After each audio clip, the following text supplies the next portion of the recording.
As we all know, honey badgers are rather reckless creatures. Even from birth, they don't give two shits about their own safety, which has led to an unusually short lifespan, as they only live for around 8 years in the wild. In captivity, though, they can live much longer. Stoffel, for example, is just about to turn 28 years old, which is an insane discrepancy. So in this video, I want to explore those 8 wild years and see what a honey badger's life really looks like. Anyways, to keep this from turning into complete chaos, I'll split their lives into 4 arcs: their childhood, teenage years, young adulthood, and their final grandpa act.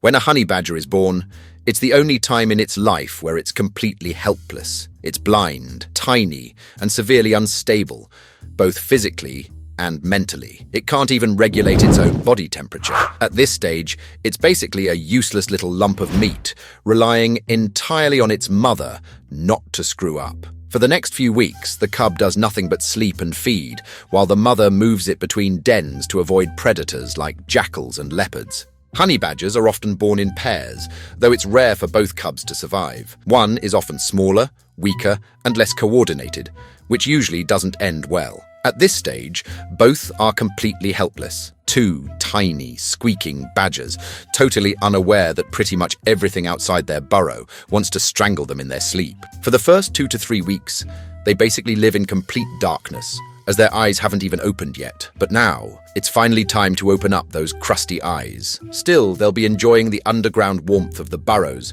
for around 2 more months before venturing out. During this time, their mother leaves the burrow every night to hunt and scavenge, digging up rodents, slapping around lions, and tearing open beehives before sunrise. She returns covered in dirt, blood, bee stings, and a list of bad decisions. And she still has to keep moving them between dens, as staying in one spot too long means something will eventually find them. After about 2 to 3 months is when the real honey badger tutorial begins. This is when the cubs finally start venturing outside with their incredibly fierce mother by their side. At this point, they're still nothing more than 2 bite-sized troublemakers, extremely vulnerable to pretty much anything.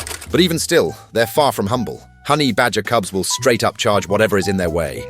And it's their mother's stressful job to save them every time. Be it zebras or leopards, being a honey badger mother is extremely dangerous. It's also during these first few months outside that most honey badgers meet their end, usually after trying to play with the wrong animal and getting absolutely yeeted into the afterlife with no return ticket. For the rest of the year, young honey badgers learn fast, mostly because they don't have a choice. Every night is another survival lesson: digging, hunting, stealing, and griefing other animals. They copy everything their mother does, from killing snakes to robbing beehives to messing with the wrong opponents. And they slowly start turning into real ball-biting honey badgers themselves, mean, resourceful, and pretty much allergic to common sense. By the time they hit 1 year old, they're no longer helpless cubs. They're built like small tanks, armed with claws, attitude, and just enough brains to survive on their own. From here on out, it's every badger for itself.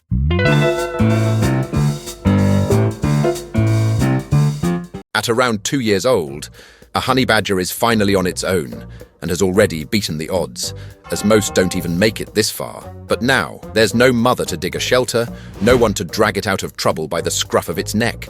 It's just one small, angry badger, loose in the African bush. Even though it's barely 2 years old, it's already convinced it's invincible by every meaning of the word. Every instinct in its body screams to go forward, even when forward means straight into a hornet's nest or a flipping lion's fangs. This is the phase where honey badgers truly earn their fearless reputation.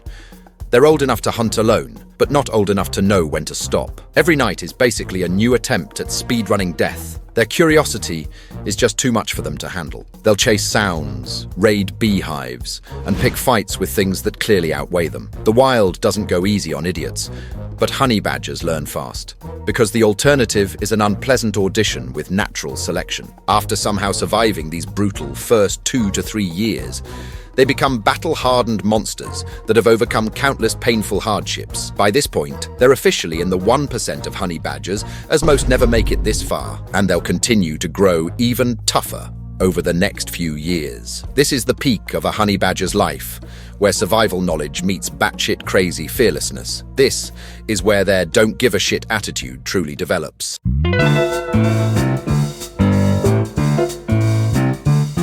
By now, honey badgers have reached peak strength and also peak stupidity. They're heavier, stronger, and meaner than ever. The last few years of chaos have turned them into walking scar collections, with claws that can dig through cement and teeth strong enough to crush tortoise shells. At this point, they're not avoiding danger, they're actively looking for it.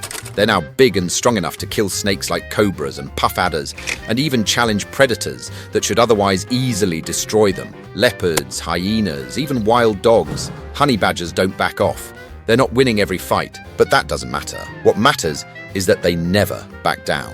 This is when most honey badgers develop their legendary reputation among other animals. Their scars tell the story. Deep bite marks from snakes, scratches from jackals, and half-healed gashes from leopards that made the mistake of trying to eat them. Despite all this chaos, there's a kind of strategy starting to form. They've learned which animals to mess with and which to rob instead. They know how to dig into a burrow and steal half of someone else's meal before they can react.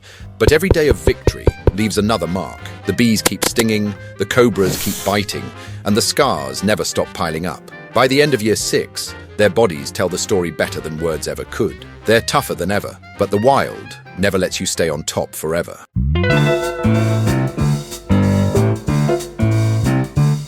At 8 years old, the honey badger is considered old, at least by honey badger standards. 8 years of chaos have left them slower, heavier, and covered in more scars than fur. Their teeth are chipped, their claws dull, and their bodies are basically roadmaps of everything that's ever tried to kill them. The fur around their necks is patchy from old wounds, their paws ache from digging, and their noses have been broken so many times they barely work. But they're still here, angry, limping, and somehow still going. At this stage, they're surviving on instinct and experience, not raw strength. They know when to dig, when to fight, and when to disappear. They've learned to avoid predators that stare a little too long. The undeniable arrogance is still there, but it's buried under years of scar tissue and exhaustion.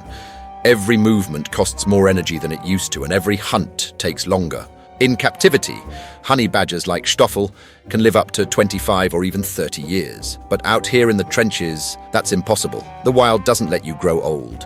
The stress, the constant fights, the venom, the infections, the endless small injuries, they all add up. Their bodies have been breaking down for years and nature never gives refunds. Still, honey badgers refuse to die quietly. They're too stubborn for that.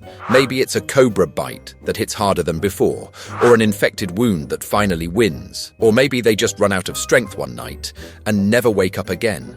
However it happens, it's inevitable. For nearly a decade, honey badgers claw their way through a life that would probably kill most other creatures in half that time. They aren't built to last, they're built to fight, and in their own reckless, furious way, they do exactly that. Anyways, that's all I got for today. If you enjoyed it, I'm sure you'll enjoy some of the others on screen as well, and hopefully, I'll see you Wednesday.